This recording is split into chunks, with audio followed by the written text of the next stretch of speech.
Hey, Eimear, hey, Nataneal. Thanks for joining me here this morning or this afternoon. Hello, John. Nice to Yeah. meet you. Hi. So, how's all with you guys? Yeah, all good. Um, I'm in Ireland. Nathaniel is back in Cape Town, South Africa. Very Um, good. yeah, so I've been away for the last 18 months, so it's nice to get home for Nate's been away for the last 2.5 years, so he's back home, and then we're heading back to Florida. Hopefully all goes well in October. Excellent. So, you guys met over in Florida. We did, yeah. yes. Very good. Very good. Nate was there a year previous to when I arrived, and I happened to arrive at the same club as he was working at. So yeah, and it's gone since there. Which club? At Windsor. Very good. Very good. Yeah. So, over Yes. with Ralph and Michelle. Yes, it was a great club. We Yeah. really liked it. Very close knit. There wasn't too many of us working. For him, he had his South African people. I had loads of Irish people around us, and then we met like loads of Italians. And everyone kind of got on well. It was a nice bunch. We all mixed greatly. And it's always amazing. I hope you guys don't mind me saying, but every year when I catch up with the HR managers and with the GMs or with the likes of Ralph and stuff, and it's like, so who's hooked up with who? Who's living with who? Or who's got married? Or who's I know got they're kids? And they're it's all always, eager to know what's going on behind the doors of Capri, the apartments we're yeah, staying in and stuff. it's But and it's always Ireland and South Africa. yeah, I know there was a few couples that have streamed from our season and stuff. So it's great. Yeah. Everyone's kind of still together. So it's great to see that Yeah. a year and a half on. And it's been one of the common sort of trends in any of the little catch-ups I've been able to have this year with people is the friendships that have been made. For sure. Even more so than the experience of working in the country clubs, which a lot of people obviously have still said, yeah, it was fab, and a different sort of view on hospitality as opposed to what they were used to at home. But the one common trend is like the amount of friends they've made from different parts of the world that they still keep in contact with. And even last night in our Zoom event, we had Ryan Harbison, who's been on and off the program since 2017. And he said, like, some of his best friends now are from Italy, Portugal, South Africa, or even guys from Ireland and people he'd met on the program. And as he said, I'm home now for 3-4 months and I'm spending my time visiting all of my friends all around the different parts of the world. Yeah, for sure. It's great that, like for future years and stuff, like if once you are like settled and you're no longer on the program, you'll have them to go travel the world and stay in their house. And, it's nice to have that. But no, it's great, because when you're moving away from home, like I went completely by myself. It was a great idea though. Like the bunch of Irish people I went with, we met up.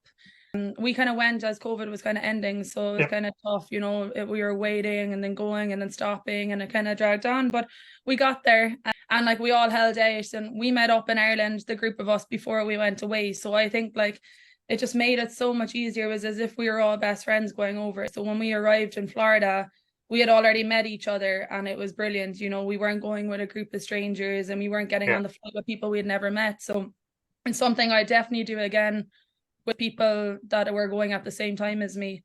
But once you get over, everyone's so like, I'm not going to say vulnerable, but like you're away from home, you're in a new group of strangers. Sometimes there's group of returners in the club, and they've already known each other. But from my experience going over my first time on the program, like everyone's so welcoming. You're not going to get on with everyone. Everyone, it's normal life. People's personalities clash, but most of the time from the beginning, everyone's very, very welcoming, from staff Yes. to fellow colleagues. Yeah, I mean, and I definitely think you guys are blessed. Like Windsor is probably one of my favorite clubs. As I always sort of say, like if I was to pick somewhere for a niece or a nephew to go and spend 8 months in, it definitely would be Windsor. I think you've got the best of sort of all worlds. You've got the golf, you've got the equestrian centre on site, you've got the beach at the back door. And like, I mean, what better guy to work with than Ralph? Like, work hard, have a bit of crack, enjoy yourself. We're going to have some fun, but we're getting the job done. And I think, like I always say to people, even the interviews, and obviously you were at the interviews as well in Dublin, Eimear, like it's almost like queuing up outside Comedy Central, waiting for people to go into an interview, because it's just fun and games at the interview. But Ralph's, I suppose he's a master at getting people to relax enough to where he can figure out, are they going to be a good team member? Because like we always sort of discuss and talk about, Like, it's not rocket science, the roles over there, and they give great training to teach you how to do the jobs. But it's hugely important, even as you were just mentioning there, Eimear, that everyone gets on well with each other, because it is a small team. It is living together. It is working together. It is socializing together. And if the team don't get on with each other, that's where the big problems sort of tend to creep into it, I think. Yeah, as you said, like it's not rocket science. Obviously, I'm front of house, so I started as a server and I'm a bartender. Nathaniel, he's like line cook back in the kitchen. So, we kind of mixed, like it just shows that you're not just set to front of house, like you meet people from all departments. But I mean, Rav was great. Like they put like it's not so easy, it's not rocket science. There is pressure put on you. It's long days, in season, like Christmas time, spring break, when all the families, especially Windsor, there was a lot of children of grandparents and stuff came. You're swarmed like 12 hours busy, go, go, go. And you can be up early the next morning to go in for brunch, Mother's Day stuff. But like, it is rewarding, first of all, like the money is good if that's a reason some people go for. Personally, I went to go travel, finish university. I didn't know what I wanted to do. And I didn't think I'd be there that long. And for sure, I did not think I was going to be going back this time again. But it just sucks you in. And it's not even the money. Obviously, that's part of the rewarding thing, but it's meeting everyone. And as you said, it's too good to be true. You're standing up on like a veranda, at a beach club, and just the sunsets. In Windsor, we watch all the rockets launching from NASA. It's a cool experience. It's something that you'll never do again. If you have that year, definitely go for it. Yes. So line cook, you work about 12 to 16 hours a day, 6 days a week. There might be even times where you do 13 days to 15 days. Yep. Without off, doing like you work in one section, so they will look at you and then place you where you're most comfortable at, where they see you a shining star. Like I moved around at first when I got at Windsor, my first season. But then I told the chef, nah, I'm a grill guy. I work on the line. I ate garment day and I can't bake to even save my life. Yeah. So he just kept me there, and then he saw I'm actually good. Then he just kept me at the clubhouse, and I couldn't move. So it got a bit bored sometimes because it's always the same menu you're doing. But for saying the hours in the money, you really see is I went over to provide for back home in South Africa for my family and buy stuff I couldn't get. But I really achieved a lot since I've been there. I've grown up, and then I obviously met Eimear, and then from there we went work together, and we work well together. As she's front of us, I'm at the back, so I can just always ask her, hey, can you just check around about how many people is booked, so I can know how my prep is going to be, so I can't run out. And you had a season up north, Nathaniel, had you? Yes. Where did you end up north? Braeburn Country Club. Nice. New York, New Purchase. Good experience? I work with Chef Gary King because he's like a fine dining chef, well known. Yep. And the experience was just amazing. And even the people I worked with. We were a good team up north. And then I went back to Windsor. And then obviously you got to take all that new learnings from up in New York back to Windsor Country Club with you as well. Yes. And implemented it. Yeah. It's so then, even from my conversations with the chef at Windsor, he seemed to really sort of be engaged in what have people learned at other clubs and what can we maybe bring back and introduce into our club, or is there a new dish or a new menu, or is there something that somebody can add to the team, as opposed to a lot of kitchens, say definitely in Ireland, wouldn't get the junior team so much involved in creating new menu items. They'd more say, oh, we've come out behind the little corner and here's the new menu and here's how you're going to do it, and just go on to work. Whereas they seem to be a lot more like, so what did you learn? Tell us about it. Tell us some new dishes we can put on. Would that have been your experience? Yes, at Windsor and at Braeburn, even on Fisher's Island as well. Like they gave opportunities for you to showcase what your skill set is. Very good. And that's like a big plus for me because I'm used to back. I've been in the industry now 10 years. Yep. So I'm back. I'm so used to creating menus, helping out, inputting my ideas, to come up with like a genius idea. Yep. And just make like the food. Like making food is like you put in your heart and soul into it, and when you send it out and the plate comes back empty, it's just the amazing feeling. Yeah. Knowing you made that dish. I must say, when I was doing my hotel management, obviously we had to spend a certain amount of time in every department, and I got to spend two goes in the kitchen. So instead of doing 6 months, I extended it for a year in the culinary.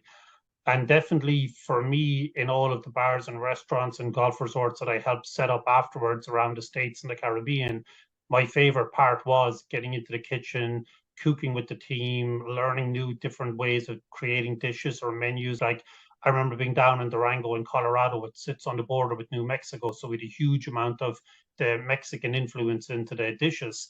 And as we were creating stuff for a traditional Irish pub, they were able to bring a bit of a Mexican twist to a lot of the dishes that we created, and you're able to learn and stuff from each other. But as you said, like there's no, even as a GM, there's no better feeling when you're standing in the middle of a busy service period and all you're seeing is clear dishes coming back into a kitchen, because you know then a kitchen team are putting love into the dishes they're creating. Because Yes. definitely, you know, people will say you eat with your eyes and stuff, but you can taste the dish that somebody has some passion for creating and a dish that somebody just cooked and put out to you. True on that. That's so true. So for you guys then the plan is to back to Windsor? So we returned to a different club last season. We wanted to try out a new area, which is also a benefit of the program, I suppose. Yep. You know, you can you don't have to go back to the same little city within Florida and stuff. Yep. So it was great. We loved our second club. But we are kind of looking at Windsor. It's drawing us back. You know, a benefit of Windsor, I suppose, is the accommodation is great. It's owned by them. Yeah. You're not paying as much as other clubs, but even at that other clubs, you're not paying as much as you would here in like Cork or whatever.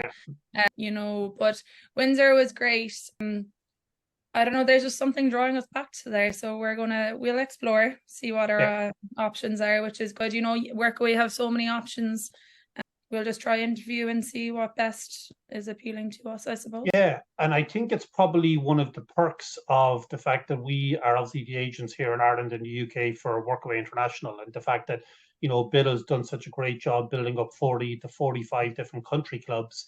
So like that, you don't have to return to the same employer. You can sort of say, well, you know, I've done the Windsor, it's a smaller club, it's a smaller team. I want to go try a bigger club. Maybe you end up at a Boca West, and it's like you go from being part of a team of maybe 24 to part of a team of 400.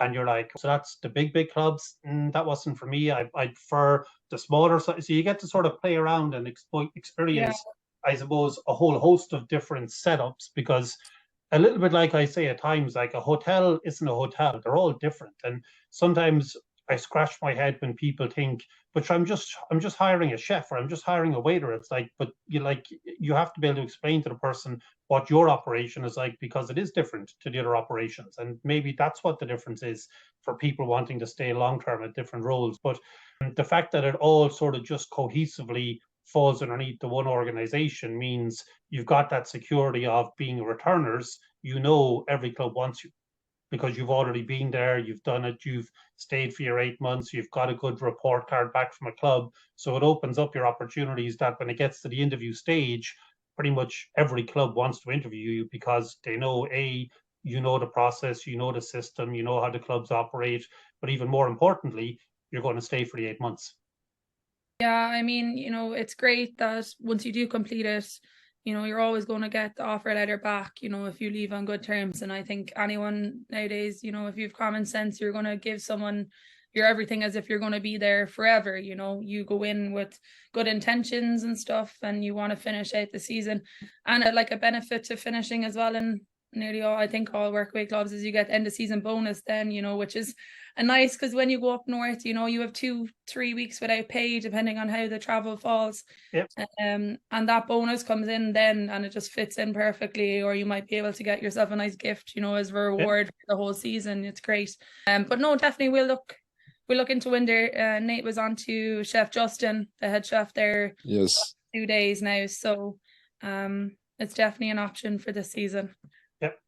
Yeah, and I suppose for me, it's always not a sell, but it's easy to be able to organize interviews for couples, especially if they both want to say work together, live together, if somebody is in the culinary side of it, because like everywhere around the world, trying to find chefs is impossible. So it's Yeah. almost like someone's a line cook. Okay, yeah, we want to interview both of them, and not that you didn't do a phenomenal job with Windsor or with your clubs yourself, Eimear, but it is amazing like You how don't get him without me, don't worry. Yes. No, we come as a package, but no, but I think, obviously, chefs are so limited in things, and they are appreciated. And like Chef Justin, even though we didn't return last year, he stayed in contact with Nathaniel, so it's a good sign. And he's, just because you don't go back one season doesn't mean they're not going to take you back again. He's willing.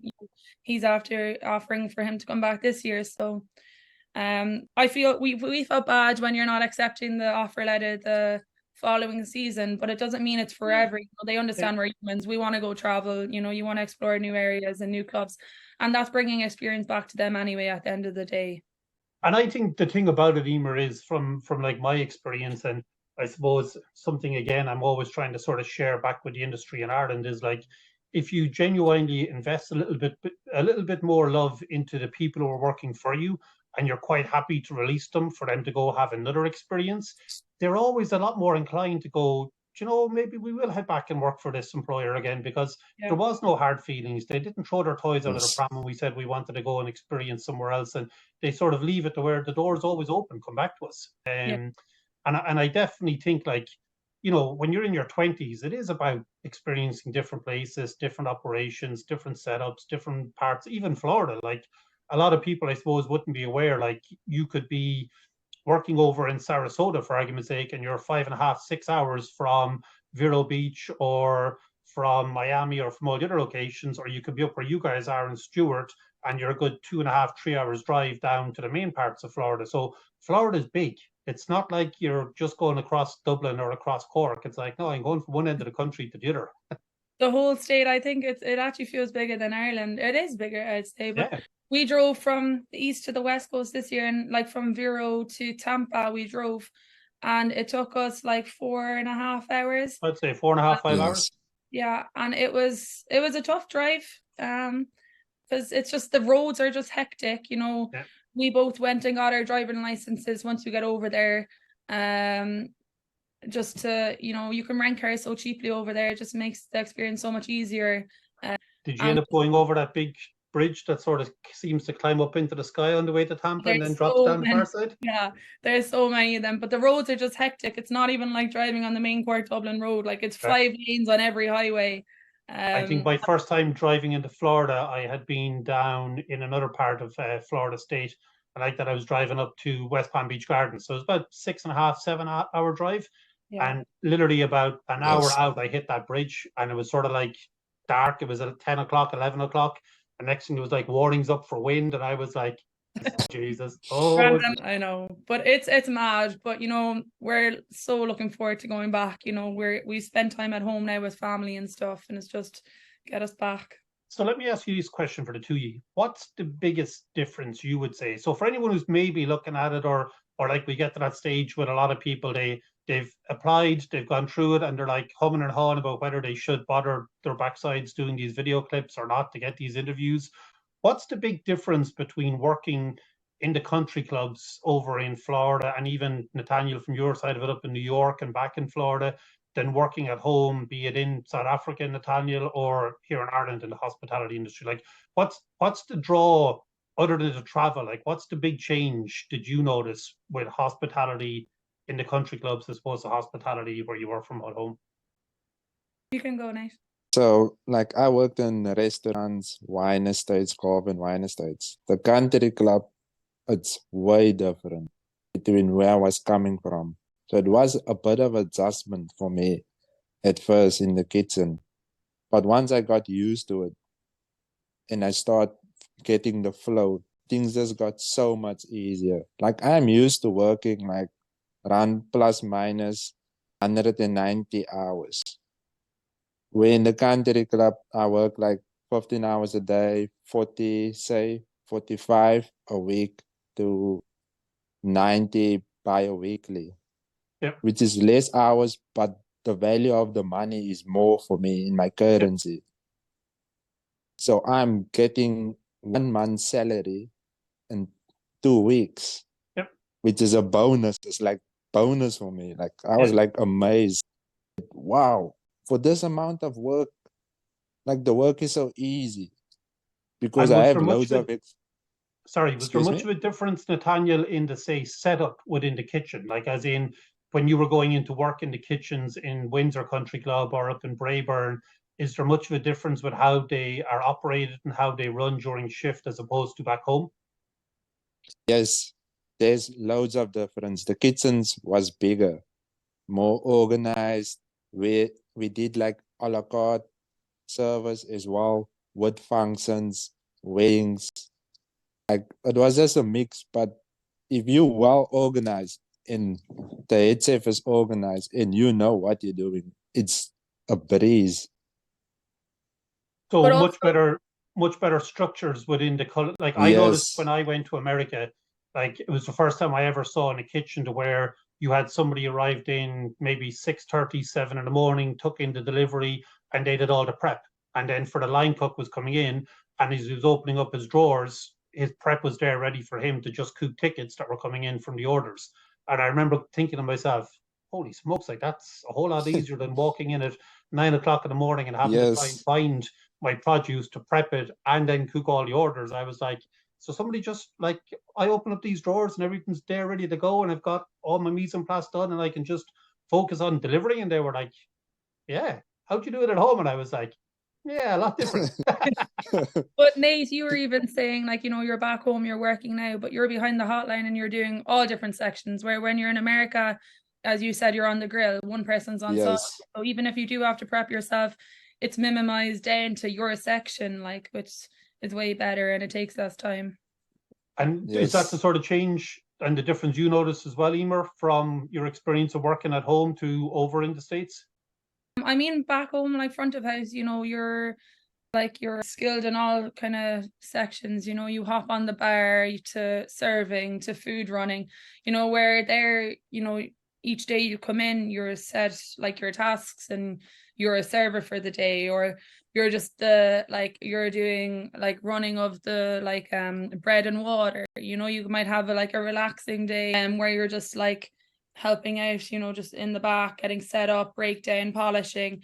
Not every day is the same, which is nice. You can make yourself really skilled. They'll let you host, you'll help out with reservations.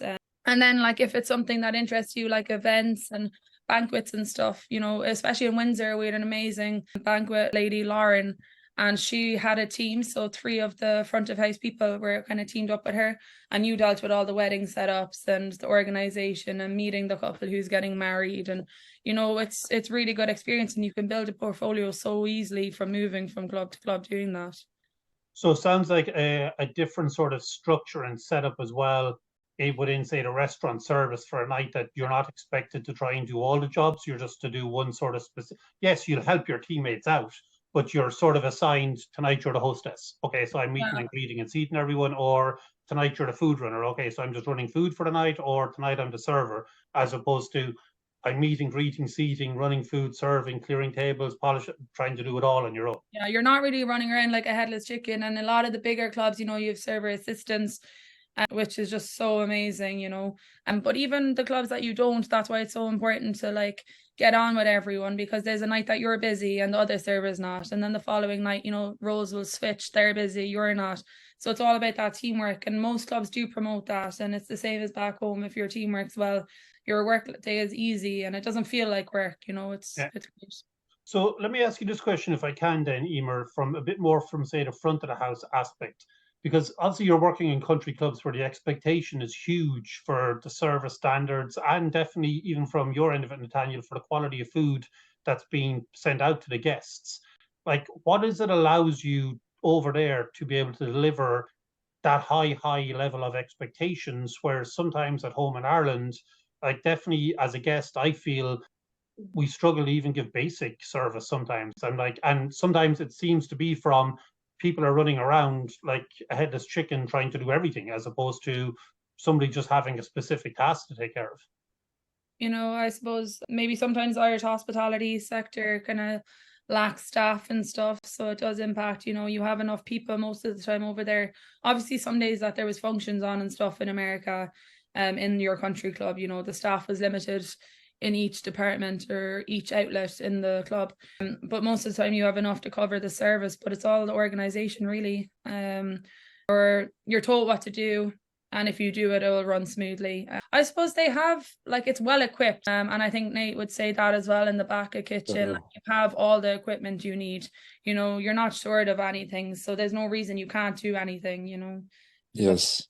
Yeah, and it is, I suppose, the age-old debate even here from Ireland. It's like we will constantly sort of talk about, yeah, but we don't have enough staff, so how can we have people in the different sections and just looking after the one role? Or we don't have enough, say, I remember when I was working, for argument's sake, breakfast would rob the teaspoons from nighttime, and a wedding might come in and they'd rob the teaspoons for a wedding service, and everyone's running around trying to find the teaspoons. But it's like, I suppose I look back at 25 years ago when Workaway set up this business and started bringing people over initially from just South Africa for the first country club.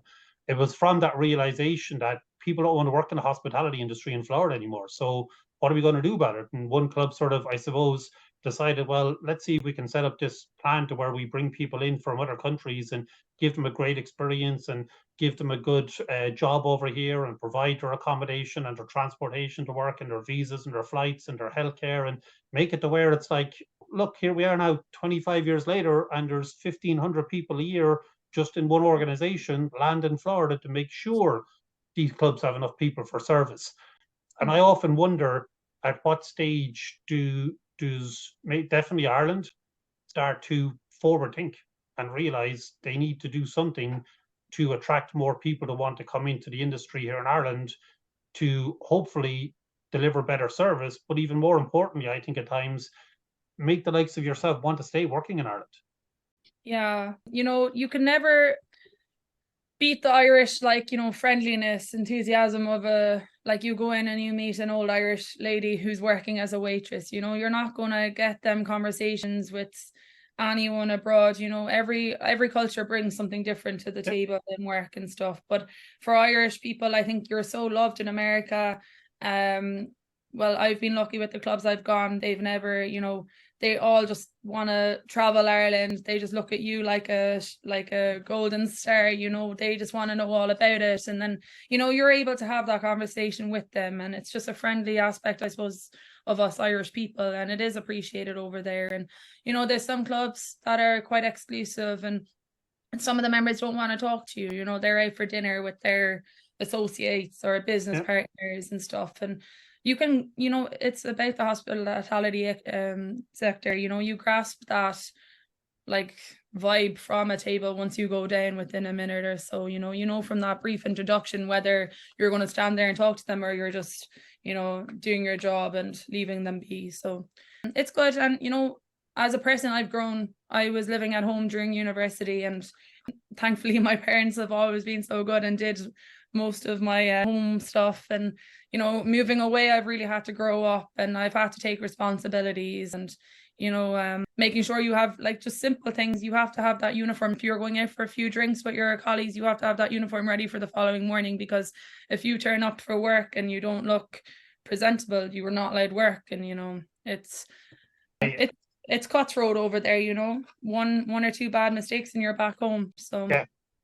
We were only just discussing it last night on our little Zoom event. Like, while they definitely set you up for success and they give you a great opportunity, and they do pay for your return flights and your housing and your visas and all the bits and pieces, once they've sort of got you through that training and orientation phase and you've proven you know how to do the job, it becomes very, as you said, cutthroat, as in, like, 3 mistakes and the third time is a plane ticket home, and that's the conversation over. So I think it's a great system. Like, I think it leaves people very clear as to what you can and can't do and what is and isn't tolerated. And there's no exceptions made, regardless of if you're going back for your third season, you still have to obey the same rules and regulations as you did on your first season.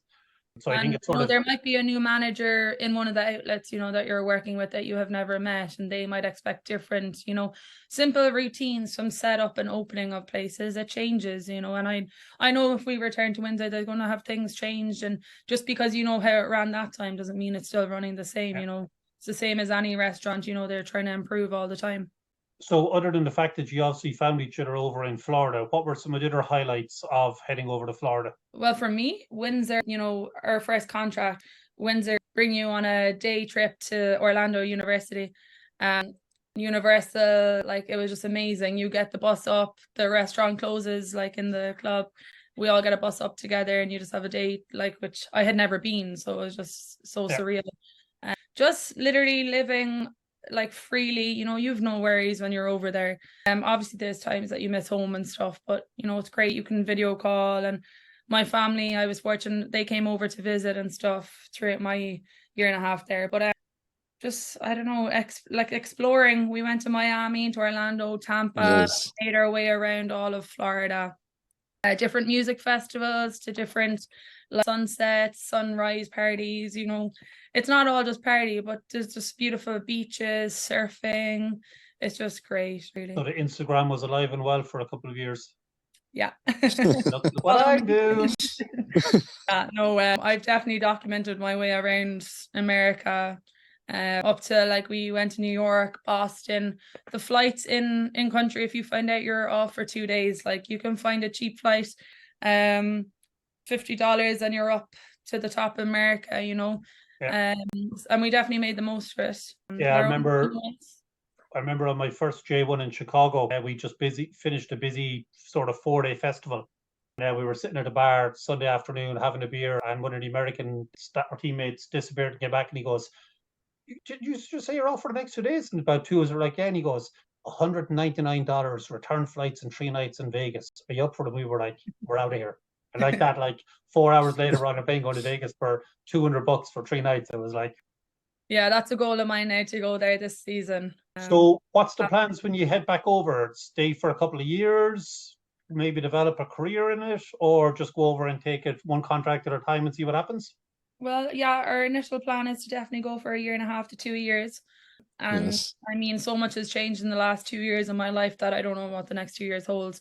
But definitely do 3 seasons anyway and see how we are. I mean, this time in life, financial situations are kind of kicking in for us. We're thinking about our future. So definitely save as much as possible, but still travel and make the most of our life over there. And Well, it sounds like wedding bells could be on the horizon for. oh God, no.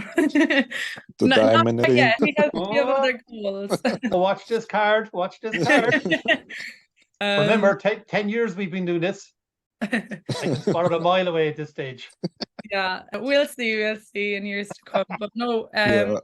we'll just work. We're so dedicated to work at the moment that, But like, isn't it fab that it gives you like that opportunity? I suppose that if you're over there for a contract and you're working hard and you're enjoying yourself and you're, I suppose, predominantly just being a good team member, just being somebody who's engaged and trying to deliver what it is the club expects, that you just keep getting contract after contract to go and explore other parts of America. Like, as you said, it could be New York, Chicago, Boston, Philadelphia, the Carolinas. Florida alone has got so many different options, even in Florida, to go and visit, that none of them are really the same. So, like, I often joke and say I'd love to have found country clubs when I was developing my career in hospitality, because I think not only would I definitely have gone there for the 3 years, but I probably would have looked into growing my career within the country club industry as opposed to the hotel industry. It's definitely a much more financially lucrative, and I think probably a more rewarding industry, because you are looking after that same member, same guest day in, day out. And it does really, I think, allow you that opportunity to be part of a community, part of a family, and everyone sort of grows and evolves together. And I know a lot of the members, like, I'm sure you return back to Windsor, some of the conversations will be, "So where were you? How was it? Oh my God, tell us about it," because they're interested. Yeah, and like, you can work a lot of, when you get closer to the members, you can be scheduled to work a house party for them, and they're welcoming you into their house, and you know, they don't just treat you like a server. You know, you're part of them and part of their experience and stuff, and it is great. You do feel really welcome. But it's definitely anyone interested. Like, I wasn't planning on going down a hospitality route. I had done my bachelor's in business and I didn't know what I wanted to do, but like, just going over it, like, it sucks you in because it's so rewarding, as you say, you know, and it's so easy to like progress in your career over there. You know, every club is willing to give you that promotion season by season, and you can definitely make your way up. There's people on the program that are sous chefs to F&B managers, supervisors, you know, the longer, and it is returning to a season, obviously you get those benefits of a club. Well, I was going to say, like, I suppose, and it was actually Bill Mayville himself was telling me, one of the stories he was sort of proud was 10 years down the road from a gentleman from Dublin coming over as an assistant server. He was now GM of his country club in New York. And he hadn't any background or degree in hospitality either. For him, it was, I think, I'm not too sure if it was a business degree, but definitely whatever he had done in college wasn't hospitality based, but it stood to him as he just kept growing and evolving. It was like, well, your background definitely leads to you being capable and qualified to run a country club, and your experience over the last 10 years proves you know what's going on. So he's over in New York earning about $500,000 a year as a GM of a country club. Yeah, and even Nataneal, like, since he's moved over, you know, he's like set up his LinkedIn and he's in touch with so many big head chefs now that, like, big head chefs that, you know, like Nate, like if you ever wanted a job or anything, you have all those connections, and it's great, really. Yeah. Who knows, maybe we'll entice you to come back to the Irish industry at some stage, Nathan, and take up a head chef role over here. Yeah, well, one of the guys, Adam and Zita, that we worked with in Windsor, he's a head chef now in Cork City. So when Nate comes over in August, he's going to go in and see what it's like a day in there, just go in and watch. For sure. Yeah, it's something we're constantly working on and trying to figure out how can we open up the opportunities for any of the South African people who've sort of decided, you know, I've done my time now in the States and the H2Bs and I'd love to come to Ireland. So we're sort of always speaking with the immigration lawyers about, you know, what's the workaround and how can we make it happen. But to date, it's a difficult one to crack, but well, hopefully if it's there in 2 or 3 years' time, they can be the guinea pig and promote that experience. Well, at that stage, you guys will be living together 3 years, so that qualifies. Oh, right, okay. See, we learned new things. Even before I went over, when I first met him, I was like, okay, how is this going to work? But then you find out, like, the way he's coming to Ireland this summer, you know, South African people are welcome to Ireland with no visa for 90 days. So, you know, you find out new things along the way, and we're still learning, and it will take time. But and I'm sure you're always welcome to head over to South Africa. Yeah, it's the same. It's the same 90 days. So that's our plan after America. I'll go that side to see Nataneal, any words of wisdom or advice for any potential chefs who are looking at it from a point of view of, like, what might they learn, or what could they expect if they were over there working within a culinary team? Some advice I can give them is keep your cool. There's a lot of that you work with that maybe you do this thing now, they feel like no, but they don't like it that way. So just back off and leave them. Don't engage into arguments, because things can heat up on the line. Where you think you're saying something good, but he accepted as something wrong because it is different cultures. So you just have to keep your cool, work hard, don't give up on your goal. If you want to reach sous chef position, work hard, learn as much as you can from people, like how they cook, how they work. Then you implement it to make it faster for yourself. Because that's how I work. I see, okay, you show me something new, okay, tomorrow I try it. Then I find out the way, okay, but if I do your way with the twist of my own, it's actually faster. It kills time. It just cuts the time off for me to push production. Very good. So there's definitely lots to learn over there from a culinary point of view. Yes. Excellent. And am I correct in thinking as well, like most of the clubs, and you've had experience now working in a few different clubs in Nataneal, that they will have various setups for food and beverage. So you might have an opportunity working in a fine dining, working in a more casual grab and go, working in maybe the buffet side of it, the function side of it. Like, it's not just one restaurant in a club, it's multiple restaurants. Yes, so on Fisher's Island, they had me on staff meal. It's not something I wanted to do. It was like a blow for me at first for my career, because it's like, you have all this experience. Now I'm doing staff meal every day. Say about 180 people, lunch and dinner, I must make staff meal for. Yep. And I'm alone prepping and cooking it. But then I worked my way up. Then I told the chef, can I get a chance on the line? Give me one chance for dinner service. I'm going to prove myself. And then I proved myself, and then he took me off that and moved me on the a la carte line. Very good. So it's all about taking a chance and talking with the chef and saying like, no, you're not happy, but you want to go forward in your career. And Excellent. it helped me a lot in all of the places I've been at. So any other tips or advice or that you'd share with anyone, Eimear?